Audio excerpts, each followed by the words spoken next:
Hi, I'm doing a video today.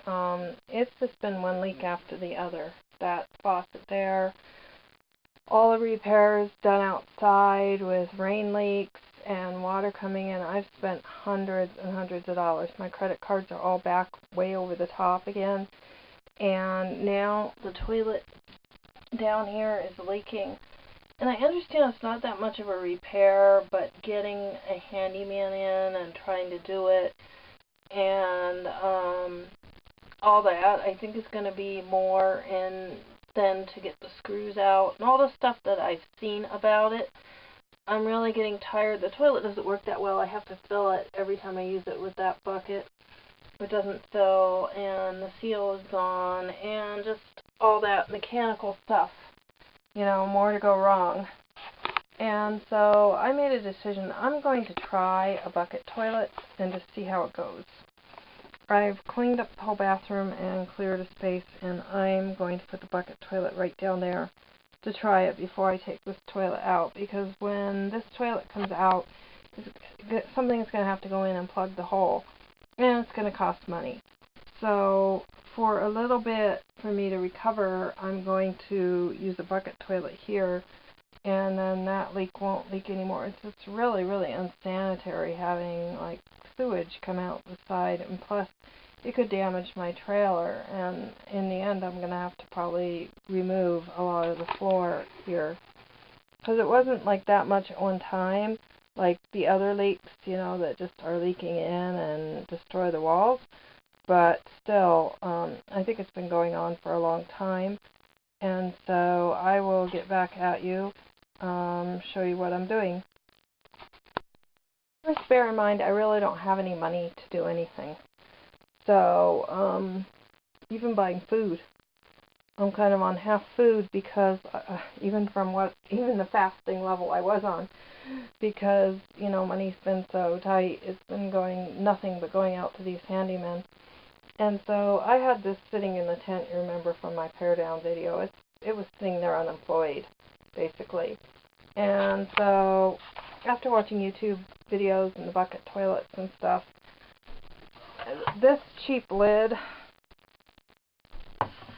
I got this cheap lid that snaps basically on top of the bucket. So that's like a $12 lid. And then this really cheap peat moss to start. I don't think it's going to be that great. I understand that still doesn't really cover the smell, but it'll work for a week until I can get like actual sawmill sawdust, and it'll give me a chance to like start out for the week and then get the sawdust and see if that's worth it to do the sawdust. So I've got this Homer bucket that was sitting there empty, unused, and I figured the front will be, let's do this. Let's have a little humor, right? So what I'm going to do is first take this cup, dip it in the peat moss, and put 2 or 3 inches of peat moss in. Okay, so I put like 2 or 3 layers of peat moss, inches, I'm sorry. I just have really, really bad brain fog today. It's making this really, really hard to do, actually.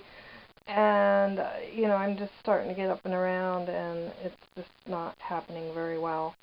And I put the plastic trash bag in, because it's going to be really hard, you know, with my health issues. If I'm having a bad day and it needs dumping, I'm not going to be able to dump it. So I'm putting the bag in, and then the peat moss, the 2 or 3 inches in the bottom of the bag. So hopefully I'll just be able to like lift the bag out instead of having to try to dump it. And then I'm going to put the lid on. So I'm going to take this.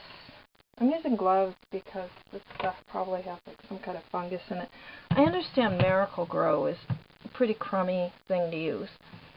So basically what I'm going to do is put the lid on. So I got the lid on. It snapped down in the front but not the back, because I think with my hands being the way they are and all that, I don't think that I'll be able to take the lid off myself if I get it snapped all the way on. So that's what I'm going to do, and I sat on it and it's pretty okay. So I'm going to take it up to the bathroom.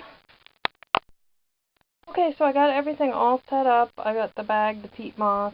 I put the toilet there, the toilet paper there, and that bottle there, Tank Tech Pros, it's liquid organic microbes that you use in a black tank. So after I start getting something in there, I'm going to add a cap or two of that in there. Because I really don't think the Miracle-Gro peat moss has got like so many chemicals and so much junk in it. That's why I'm like wearing gloves. It's just gross. And like I say, I don't really think it's the thing to use. I don't think it will help compost much or do anything. I think that I would need like a better quality organic peat moss or sawdust that's not treated, or so many things that you can use. This is probably, people use it, but it's probably the worst. I mean, I've seen people use leaves and dirt, and, you know, but that, again, is probably the worst. It's just like what I'm doing is trying to get started and not have sewer water come all over my floor from the other toilet. So it's like a low-cost way to start. That bag was $4 or $5 actually, which is the cheapest bag I could find. Everything else was like huge. It would take up the whole center of the bedroom up there, and it would be like, you know, $15. And so until I can get sawdust, which I'll probably be doing in like a week or so, hopefully this will last. And I've got gloves and a little cup in there. So I'll be back in this video to kind of let you know how the experiment goes. Probably not so great, but, you know, it'll lead to, you know, maybe doing something a little bit better. Also, I wanted to mention that I had been watching a lot of YouTube videos about composting, people building everything from camping bucket toilets to sophisticated bucket toilets to two-part, you know, front and back bucket toilets to using an airhead or a nature's head. I have just watched everything on YouTube. Not that you want to take everything that you get on YouTube as fact you should follow, but you kind of figure out what you want to do and what you don't want to do from seeing other people's mistakes and their successes. So basically, I've been doing that, and there's also a PDF copy of Humanure that I got, and I'm waiting for a hard copy right now that'll be here in a couple of weeks. But I've read, I've read the whole composting section. It's about like 80 some pages of Humanure, and I'm going to get back on and I'm going to read more tonight and continue reading on that. So I'm doing like a lot of research on it at the same time. So I realized that the way I'm starting out is not really the way to do it, but I'm learning in the meantime, kind of crash course wise, to do this. I will continue on with the bucket toilet experiment, and after I've done it for a while, I will do another video to get back at you to let you know exactly how it went and what came of it. And in the meantime, this is how I set it up. And if you like, hit like, subscribe, share, and your comments are appreciated. And have a great day.